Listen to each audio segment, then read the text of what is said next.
Hey, what's up, everybody? Hey, just checking in. We are on the road back home from old Lake Sam Rayburn. I'll tell you, I got a butt whooping this week, and that really doesn't feel good. You know, to start the season off, you really want to get a good jump on the first tournament of the season, and it just didn't work out that way for me this week. But you know, we have 2 days of practice.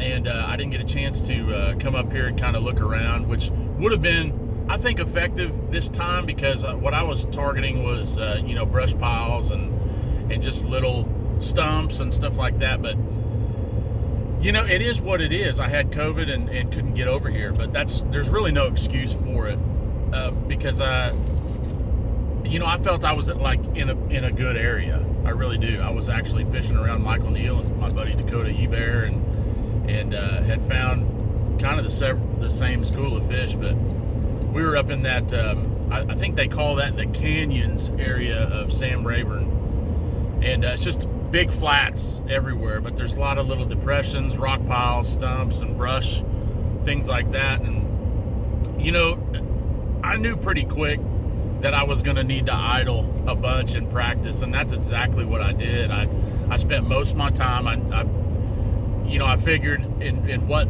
little fishing that I had done shallow, maybe 3 or 4 hours, I didn't get as many bites as I thought. And as soon as I'd go out deep, I would get bit.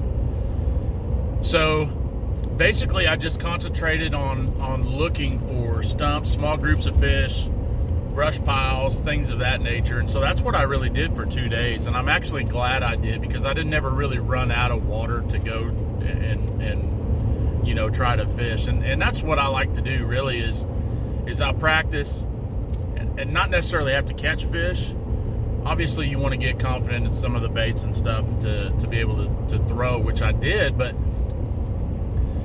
it's like unboxing a present, and that's what I like. I like to figure it out as the tournament goes. That's what's worked for me for over the last few years, and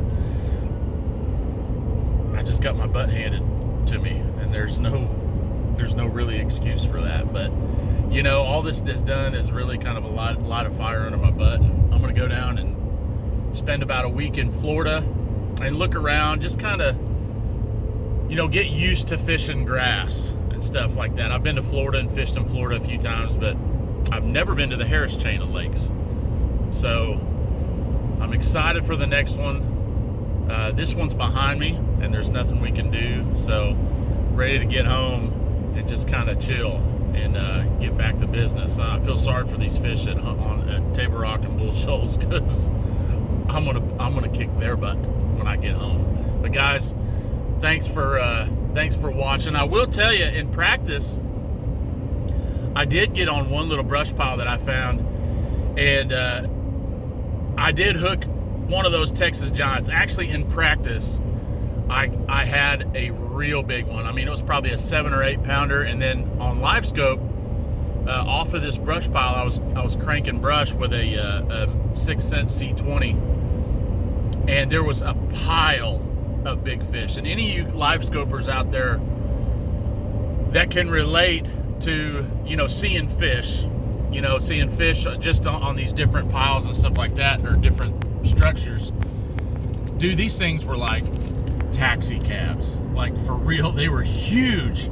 And anyway, I got back to the first day. I actually started on this one spot, and it was about 8:30 or so, and they just weren't in the piles. We found a faster route via US 259 North, which saves 2 minutes. If you prefer to stay on the current route, tap no thanks. I picked up that big crankbait, and I'm launching this thing out there, and I bring it right by that brush pile, and I see this giant taxi cab come out and follow this thing, and literally, I mean, it's just honing in on this bait hard.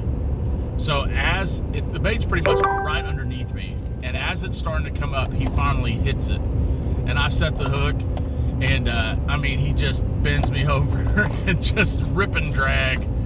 And I thought he was mine. I thought I had this fish. This is the first day of the tournament. And then he comes straight up. I mean, out of the water, and it was one of those just absolute tanks.